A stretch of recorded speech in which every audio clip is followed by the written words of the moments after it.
relevante que saiu no dia de ontem sobre o VISC11, o fundo de shoppings, na onde ele celebrou aqui um memorando de entendimentos para potencial venda da sua participação em 3 shoppings. Então, será que isso é algo positivo ou algo negativo? É o que vamos ver aqui no vídeo de hoje. Então, sem mais enrolação, vamos lá. Esse comunicado aqui da gestão, ele diz o seguinte, que no dia 13 de junho de 2023, o fundo ele celebrou o memorando de entendimento, então ainda não é venda realizada, eles estão ainda no processo de venda. É como se eles tivessem falado assim, ó, nós vamos vender para vocês e vocês vão comprar de nós. Porém, tem agora aquele lado burocrático, né? A papelada e tal. Então, voltando aqui para a venda parcial, então não é total, de suas participações no seguinte shopping centers. Ele vai vender 10% do Vila Romana Shopping, ele vai vender aqui mais 9% do Shopping Iguatemi e vai vender também 5% do Ribeirão Shopping. Então essas vão ser as suas vendas. Se viemos aqui no seu último relatório gerencial, por exemplo, esse Vila Romana, onde ele vai vender 10%, ele tem um total aqui de 30% de participação.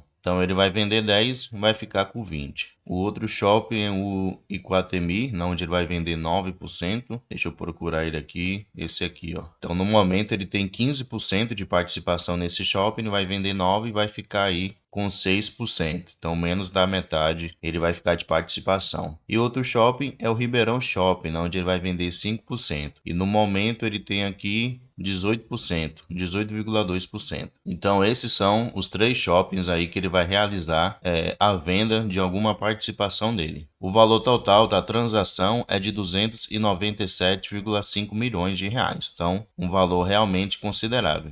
E aqui ele fala, né, que agora vão ir para o lado burocrático dessa transação, que é ver se os imóveis estão totalmente regulares, ver as documentações necessárias para que ele possam sim finalizar essa intenção de compra e venda desses ativos. E como será efetuado o pagamento dessa transação, se ela realmente for finalizada? Da seguinte maneira, 25% daqueles 297 milhões de reais vão ser pagos no momento da transação.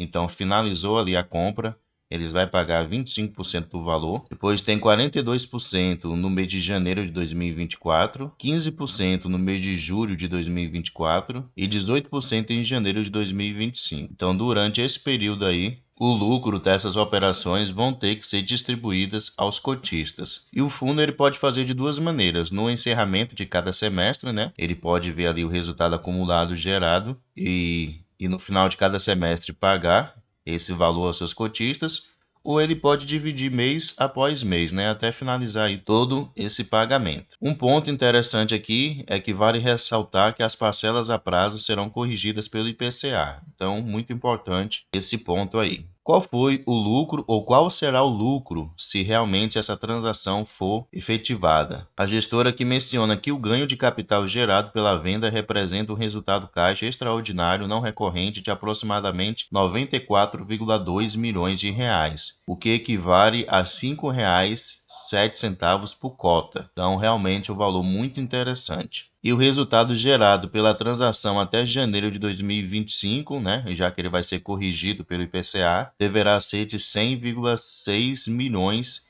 de reais, o que equivale a R$ 5,41 por cota. Lembrando que por lei, né, o fundo ele tem que distribuir 95% dos rendimentos aos seus cotistas. Então, como eu mencionei, ele vai ter que distribuir esse lucro aí, seja no final de cada semestre ou eles podem dividir no decorrer desse período aí mês após mês. E vender, pessoal, os imóveis é algo positivo ou algo negativo? Cada um tem sua opinião sobre isso, né?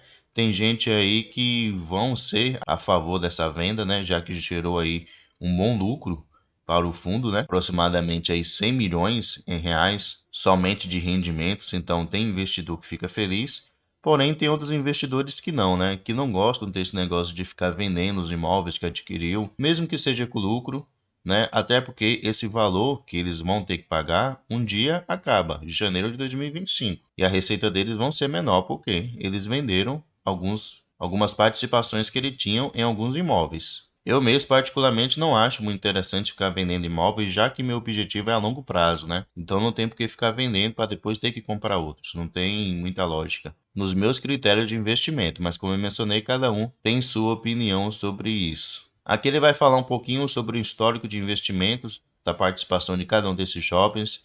Ele vai mencionar qual foi o ano que ele adquiriu, qual foi o valor que ele comprou. Então é bom vocês lerem aí também. E descendo mais um pouquinho aqui, a própria gestora do fundo, ela menciona o seguinte, que a transação, além da reciclagem do portfólio, irá permitir a geração de caixa para honrar com as obrigações do fundo para os próximos 2 anos, bem como um ganho de capital expressivo aos cotistas. Então ele pode usar aí aquela porcentagem que seria dele, né, os 5%, que não tem que ser distribuído aos seus cotistas, para poder honrar obrigações, seja dívidas ou outras obrigações com respeito ao fundo. E aqui eles finalizam mostrando como é que vai ficar então o portfólio do fundo depois deles realizar essa venda, né?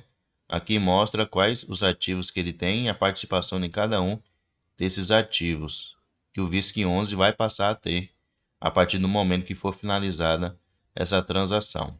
Aqui ele mostra também algumas administradoras dos seus shoppings. Tem administradoras aqui muito boas. Então é isso, pessoal. Deixa aí nos comentários o que é que você acha. Você acha interessante um fundo ele vender no lucro os seus imóveis? Ou você acha que não tem necessidade, que o foco tem que ser só o rendimento mensal e pronto? Deixa aí nos comentários o que é que vocês acham, beleza? Pessoal, muito obrigado pela atenção e até o próximo vídeo.